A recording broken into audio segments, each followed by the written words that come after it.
Alright guys, so this is going to be the second part of my Q&A video.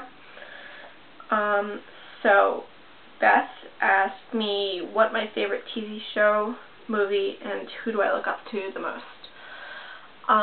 Favorite TV show, I have a lot of favorite TV shows. I like The Big Bang Theory, Two and a Half Girls, The Exes, Hot in Cleveland. I like a lot of different comedies and stuff like that. Let's see, favorite movie. I loved Marley and Me. Marley and Me was probably the only movie I know that could get me to cry. So Marley and Me was one of my favorites. Then I had Bruce Almighty, which I remember watching over and over and over in 6th grade. And who do I look up to the most? I look up to a lot of people. I have a lot of different role models and stuff like that. I know my mom is one of them. My Spanish teacher from last year, she's probably one of the nicest people I know. She doesn't give me a lot of grief. She sits down, she listens, she works things out with me. She's not judgmental in any way. She accepts me for who I am and understands where I'm coming from. And she doesn't, how can I put it? She doesn't,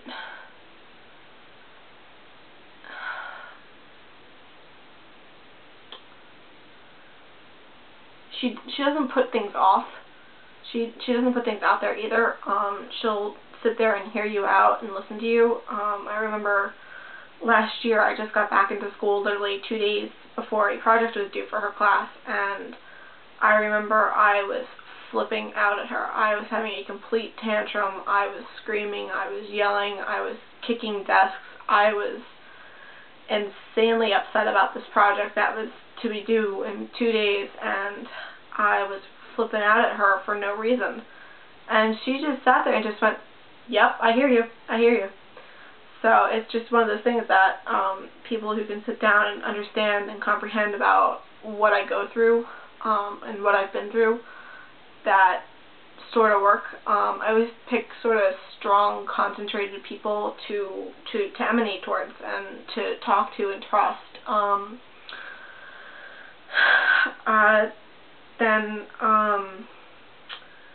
Let's see. Then I have Jamie. Jamie is an interesting case. She was a medical technician at the camp I was at.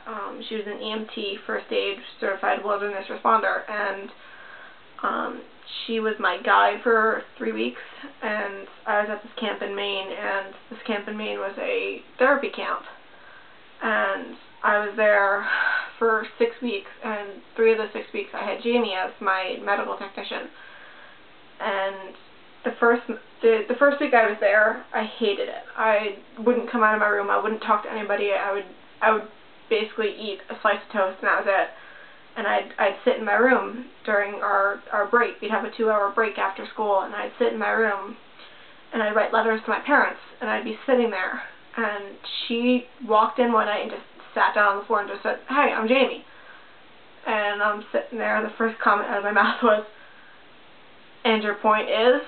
And I sat there, and she's like, "Well, I've introduced myself, tell me about you." And I'm sitting there, I'm like, yeah, that's not gonna happen. So she's sitting there, and I'm sitting there, it's about 10 o'clock at night, and she's talking to me. And she noticed I was wearing scrubs, and she goes, "You want to be a doctor?" I'm like, "Yeah, but I don't have the grades." And she's like, "You'll be fine, don't worry about it." And I'm sitting there, I'm like, and I look at her, and she's got a scar down her knee, and I'm like, "Tell me about that scar." And she's like, "Oh, I was a runner," and she goes on into her story about it.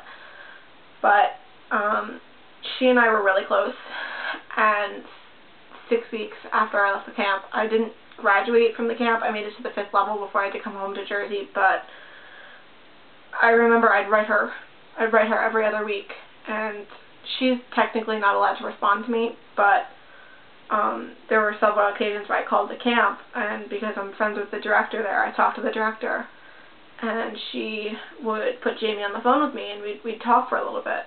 And Jamie's just one of those people who, showed me it's okay to open up to people and to not be mad at the world constantly and to accept who you are. And I remember, this is before I got onto IP, I drove up in October. They had a reunion, and every year my dad told me I could go to the reunion and we'd never get up there because my mom would be sick or some family member would be sick or he'd be working or I'd be sick and I'd be in the hospital. And this year I finally had my license and I had a car, and my dad gave me the credit card and told me, go have fun, go to the reunion. And it's about 10 hours by car to get up to the camp, and I'm a new driver, and I'm basically said, oh my god, I'm doing the biggest trip of my life. And Chicago was a great turning point to me, and just driving this 1,000-mile trip in 3 days. I went from New Jersey to New Hampshire in one day, and we had family friends up there. And I called them up, and they haven't heard from me since I was about 7, and I just said, hey, I'm up in New Hampshire, why don't we do dinner? And they're like, yeah, sure, why not? So we went out for dinner, and then I went back to the hotel, and it's about 11 o'clock at night. But the next morning I got up at about 6 o'clock in the morning, and I was extremely excited to get back up there. And I got in the car after breakfast, and I left. I left at 6 o'clock in the morning. I'm on the road in New Hampshire going up I-93 to get to Maine, and I got up to Maine, and it was just like, I remember everything just comes back to you, and it's just an overwhelming power of just memories of just laughing and giggling and having fun. And I got to the camp, and I was just blown away just to be back where I was, the number one place where I felt at home. And I showed up, and nobody expected me to be coming up there because it was a surprise for them. And I got up there, and I pulled in, and it was just like, I'm sitting in the car crying my eyes out. And I'm just sitting there and sitting there and sitting there thinking, I did it. I finally did it. I proved to myself that I could do this journey from New Jersey to Maine. And I got there, and I wanted this so bad, and I finally got it. And I'm sitting there in my car, and I'm crying, and I finally cleaned up and dried my eyes off and got out of the car and walked over to the entrance, and I sat there on the porch, and the director comes out, and she basically didn't expect me to be there. She was like, no, get out.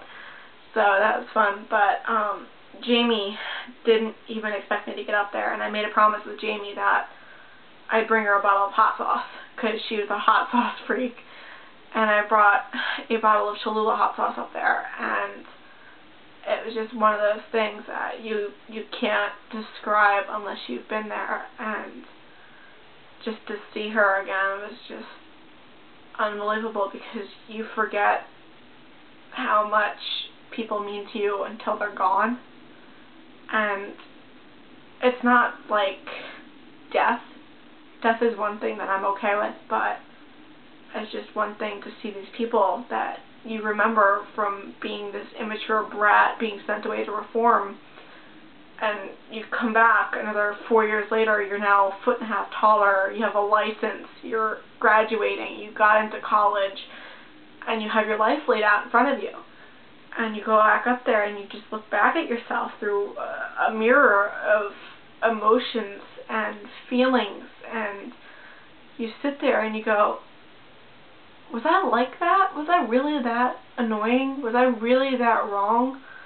Was I really going on that path that I shouldn't be on? And just being able to refocus myself and say this year that I'm not going to give up. I'm not going to give up. I'm going to pass this year. I'm going to get my grades in line. I'm going to do what I want to do.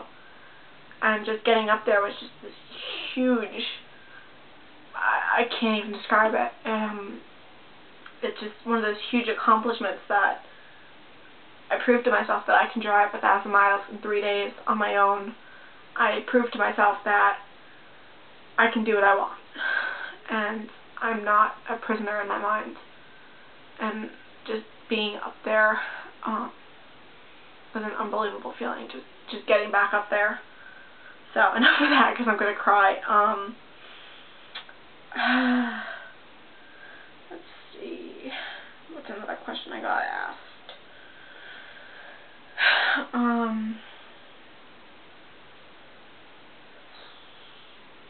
Looking, hang on a second.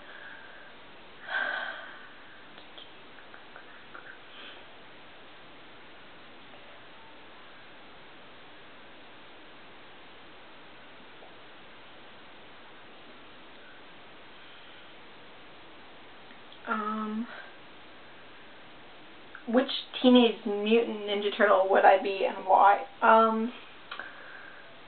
Michelangelo. I believe he's the one with the purple headband and the dual blades. He's my favorite. I love swords like that. My worst moment, and this was asked by Kylie, my worst moment with my crush on my boyfriend. I don't have a boyfriend, and the guy that I'm sort of crushing on is kind of gay, but he's my best friend, and my other best friend that I'm kind of crushing on, he's an absolute nerd. So it's sort of just one of those things that it's just like, yeah, I don't exactly know how to confess how I feel, and I'm just one of those nerdy kids who hangs out with the Asians, and I speak uber elite, so it's sort of just one of those things. If I could have any superpower in the world, and what would I have and why? Superpower, see, I play City of Heroes, so it's sort of like I already have superpowers, but they're not actually real. So actually having a real superpower, I'd have to say gravity distortion. I'd like that because I could be able to distort gravity. I'd be able to take things and manipulate them without actually having to touch them or get up from my seat. It's another way to be lazy, but I'd like to be able to do that. I could levitate. I believe it's the word levitate. Like the fact that I'd be able to teleport, if you think about it. I'd also probably be able to manipulate time, if you think about it. If you're distorting gravity, you're distorting the space and space-time continuum around you. So you'd be able to slow down things. So, yeah.